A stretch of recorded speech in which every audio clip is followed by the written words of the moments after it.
Task Force Marawi spokesperson Lieutenant Colonel Joar Herrera dismisses as misinformation allegations that soldiers are conducting illegal searches and seizing possessions of Marawi residents. Herrera stressed that the soldiers are in the front lines 24/7 just to liberate Marawi City from the Maute terrorists. He appealed for a stop to such misinformation. Meanwhile, for the latest on the Marawi situation, here's Julius Desamburu. We are winning. This was the statement issued during the press briefing of the Joint Task Force Marawi and Crisis Management Committee. Along with this, the Philippine National Police refute allegations that the AFP and PNP are involved in any forms of violence and threat towards children and women affected by siege of Marawi City. Authorities denied receiving any reports of this nature. Per inquiry from the Women and Children Protection Desk officer who are manning the evacuation center, there was no reported rape cases, and yet we are still verifying the veracity of the complaint. And on the other side, we are welcoming any complaint if ever, but per reports from the field officer from the ground, there was no, definitely, I repeat, definitely there was no rape cases, and we already had a inquiry with the traditional leaders if there is any. The Crisis Committee appealed to organizations outside Marawi City to coordinate with its Operations Center, Human Rights and Legal Assistance Desk to report any information regarding violence so that it will be given immediate action. Just to give you an idea,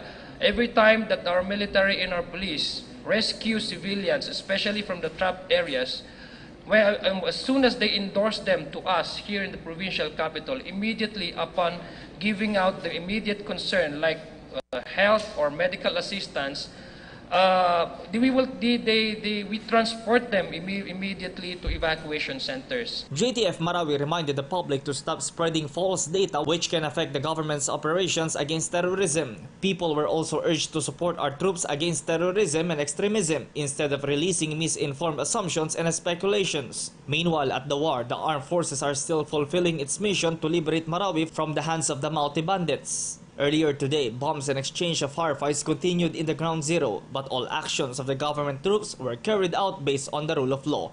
Tightened defense has also been positioned by the military at the Lake Lanao, where an individual was barred from allegedly bringing in ammunition, and the exit of wounded individuals from the main battlefield were monitored. JTF Marawi pointed out that only a few portions of the 4 barangays are still occupied by more or less 100 Maute fighters. Ang ginagawa po ng Armed Forces of the Philippines ngayon ay ini-strengthen yung adjacent municipalities to provide security measures, especially on the exit and entry. Ang ginagawa po natin ngayon dyan ay nag-increase tayo ng patrols. Okay. Ang tawag dito yung parang sea patrols.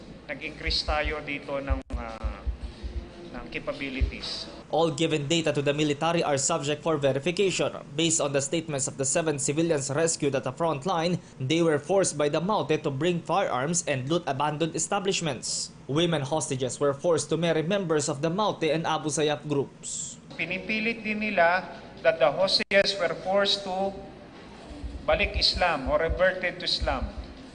Okay?